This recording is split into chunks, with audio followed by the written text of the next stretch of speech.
Mitaliwan na ngadto sa laing kinabuhi kaganinang buntag si kanhi presidential candidate ug OFW Party List Representative Roy Sinieres sa edad nga 68.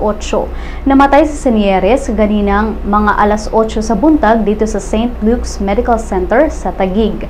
Matod sa iyang anak nga si RJ Sinieres nga namatay iyang amahan tungod sa cardiac pulmonary arrest.